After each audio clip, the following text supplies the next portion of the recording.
TP. വധക്കേസിലെ പ്രതികൾക്ക് വാരിക്കോരി parole കൊടുക്കുന്നതിനെ കുറിച്ചുള്ള വിവരങ്ങൾ പുറത്തോട്ട് വന്നു. ഇഷ്ടംമാതിരിയാണ് പരോള്. കാരണം ഇവനൊക്കെ കൊലക്കേസ് ശിക്ഷിച്ചാലൊന്നും അവനൊന്നും പ്രശ്നമല്ല. അതിന്റെ കാരണം അവന് കൊലക്കേസ് ജയിലിൽ കിടക്കുന്നു എന്നുള്ള പേരിൽ നാട്ടിൽ ഇറങ്ങി നടക്കാം. ഒരു കുഴപ്പമില്ല, ഇവിടെ ഇറങ്ങി നടക്കാം. ഒരു കൊടിസുനി എന്ന് പറയുന്നു, അവനും ഇവനും എല്ലാം കാണുന്ന ഇഷ്ടംമാതിരിയാണ് പരോള് വാരി കൊടുക്കാം. കാരണം ടി.പി. ചന്ദ്രശേഖരനെ 51 വെട്ടി കൊന്നതല്ലേ. അപ്പോ അത് അങ്ങനെയുള്ളവന്മാർക്ക് കൊടുക്കണം പരോള്, ഇല്ലാതെ ശരിയാവത്തില്ല. അപ്പൊ രാഷ്ട്രീയക്കാർക്കാണെങ്കിൽ പ്രൊട്ടക്ഷൻ വേണം. ശിക്ഷിച്ച് അവിടെ കിടക്കേണ്ടത് ആരൊക്കെയാ? ഒരു രാഷ്ട്രീയം ഇല്ലാത്തവനും ചോദിക്കാനും പറയാനും ആരും ഇല്ലാത്തവനും ഒക്കെ ആണെന്നുണ്ടെങ്കിൽ അവന്മാർ ജയിലിൽ തന്നെ കിടക്കും. അവന് പരോളും ഇല്ല, റെമിഷനും ഇല്ല, ഒരു മാങ്ങാത്തുലിയില്ല, അവന് കിട്ടത്തില്ല. നേരെ മറിച്ച് ഇതേപോലെ രാഷ്ട്രീയക്കാർക്ക് കൊടിപിടിക്കാൻ നടക്കുന്നവനും രാഷ്ട്രീയ ഗുണ്ടകളായിട്ട് നടക്കുന്നവന്മാരും അത് ഈ സ്വർണം പൊട്ടിക്കാൻ നടക്കുന്നവന്മാരും ഒക്കെയാണ് അവനെ ഇറങ്ങി ഇതുപോലെ ചെയ്തുകൊണ്ടിരിക്കുന്നത്. ജയിലിൽ കിടക്കുകയാണെന്നാണ് പേര്, പക്ഷെ നാട്ടിലാണ് അവന്റെ പ്രവർത്തനം. അതിങ്ങി പോരും. കാരണം എത്രത്തോളം പരോള് കിട്ടും എന്നുള്ളത് പോലും നമുക്ക് നോക്കാൻ ഇഷ്ടംമാതിരിയാണ്. ഓരോ കോവിഡ് പരോള്, മറ്റേ പരോള്, കുടപ്പരോള് എന്നും പറഞ്ഞ് ഒരുപാട് പരോളാണ്. വെയിലിന് പരോള്, മഞ്ഞിന് പരോള്, തണുപ്പിന് പരോള്, ഇത് ഈ രീതിയിൽ അങ്ങ് പരോളാണ്. ഇഷ്ടംമാതിരി കൊടുക്കും. അത് ഈ രാഷ്ട്രീയം ഉള്ളത് കൊണ്ടാണ്, രാഷ്ട്രീയക്കാരുടെ പിൻബലം ഇവനൊക്കെ ഉള്ളത് കൊണ്ടാണ് യവന്മാർക്ക് ഇതുപോലെ കിട്ടുന്നത്. അല്ലെങ്കിൽ ഇത്രയും ക്രൂരമായ ഉള്ള ഒരു കൊലപാതകം, ആ കേസിലെ പ്രതികള് അവനൊക്കെ ജയിലിൽ കിടക്കണം. അവനൊക്കെ ജയിലിൽ കിടന്ന് ആരോഗ്യം മെച്ചപ്പെടുത്തട്ടെ നമ്മൾ വിചാരിച്ചാൽ പോരെ. അതിന് പകരം ഇറങ്ങി വരണം കേട്ടോ. അവിടെ സുഖവാസത്തിന് പോകുന്നവരാ ജയിലിലോട്ട് പോകുന്നത്. കാരണം അവിടെ എല്ലാ സൗകര്യങ്ങളും യവന്മാർക്ക് കിട്ടും. അപ്പോൾ നാട്ടിൽ നിന്ന് യഥാർത്ഥത്തിൽ ഇല്ല ഗൾഫിലോട്ട് ലീവിന് പോകുന്നത് മാതിരിയാണ് ജയിലിലോട്ട് പോകുന്നത്. ബാക്കി സമയത്തൊക്കെ നാട്ടിലുണ്ട്. കാരണം എപ്പോൾ വേണമെങ്കിലും ഇറങ്ങി വരാം, അങ്ങനെ വരാം. എന്തെങ്കിലും ഒരു ഗ്രൗണ്ടിൽ അങ്ങ് പരോളാണ്. യഥാർത്ഥത്തിൽ ഇതൊക്കെ നിർത്തലാക്കേണ്ടതാണ്. ഇതുപോലെ കൊടും ക്രൂരത കാണിക്കുന്ന ഈ കൊലപാതകങ്ങൾക്കൊക്കെ ഈ രീതിയിൽ പരോളും ഒക്കെ ഫ്രീ ആയിട്ട് അങ്ങ് കൊടുക്കരുത്. അതിന് എന്തെങ്കിലും ഒരു ഒരു തടയിടേണ്ടത് വളരെ അത്യാവശ്യമാണ്.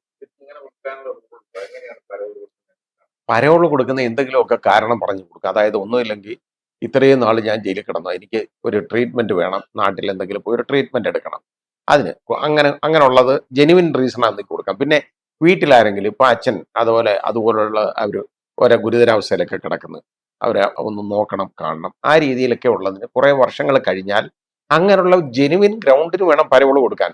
അല്ലാതെ ഇതുപോലെ സുഖവാസത്തിനല്ല പരോള് കൊടുക്കേണ്ടത്. ഇത് മാത്രമല്ല, കേസ് നോക്കിയല്ല പരോള് കൊടുക്കുന്നേ. ഓരോ കേസ് ഇതിപ്പോ ടി.പി. വധക്കേസ് ആയതുകൊണ്ടാണ് ഇവന്മാർക്ക് പരോള് കൊടുക്കുന്നത്. കാരണം ടി.പി. എന്ന് പറയുന്ന ആള് ഇവരെ സംബന്ധിച്ചിടത്തോളം കൊല്ലപ്പെടേണ്ട ഒരാളാണ്. അതാ കാര്യം. അപ്പൊ അയാളെ കൊന്നതിന് പിന്നെ അവർക്കുമാർക്ക് പരോള് കൊടുക്കണ്ടേ? ഇല്ലെങ്കിൽ എന്താ വലിയ കുഴപ്പമല്ലേ സംഭവിക്കാൻ പോകുന്നത്? നമ്മുടെ ഇവിടെ നാട് മുഴുവൻ, ആകാശം മുഴുവൻ ഇടിഞ്ഞു വീഴും അന്നയവന്മാർക്ക് പരോള് കൊടുത്തില്ലെങ്കിൽ. ആ കാഴ്ചപ്പാടാ ഉള്ളത്. അതൊക്കെ തെറ്റാ ചെയ്തേക്കുന്ന മുഴുവൻ വഴിവിട്ട കാര്യങ്ങളാണ്.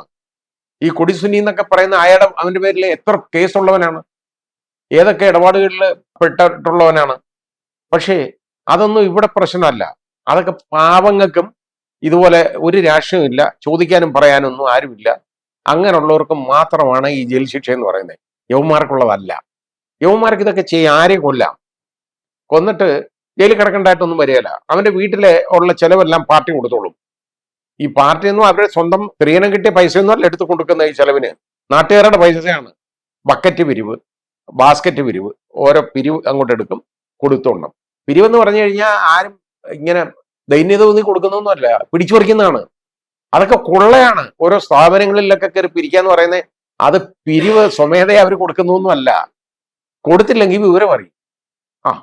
അതാണ്, അതുകൊണ്ട് കൊടുക്കും. അല്ല അതാ ഞാൻ പറഞ്ഞ കൊള്ളയെന്ന്, അത് പിടിച്ചു പറിയെന്ന് പറയുന്നതിന്. നമ്മൾ യഥാർത്ഥത്തിൽ നല്ല ഭാഷയിൽ പറഞ്ഞാൽ റോബറി, ഡെക്കോയിറ്റി മുതലായ കാര്യങ്ങളാണ് ഈ പിരിവെന്ന പേരിൽ അരങ്ങേറുന്നത്. എന്തിനാണ്? ഈ ജയിലിൽ കിടക്കുന്നവന്റെയൊക്കെ വീട്ടിൽ ചെലവിന് കൊടുക്കാനാണ്. കൊടുക്കുന്നുണ്ട് ഇഷ്ടമാതിരി, അത് കൊടുക്കും, ഒരു കുഴപ്പമില്ല അവർക്ക്. കാരണം അവർക്ക് അപ്പൊ എന്നാലേ അടുത്ത കൊലപാതകത്തിന് ആളെ കിട്ടുള്ളൂ.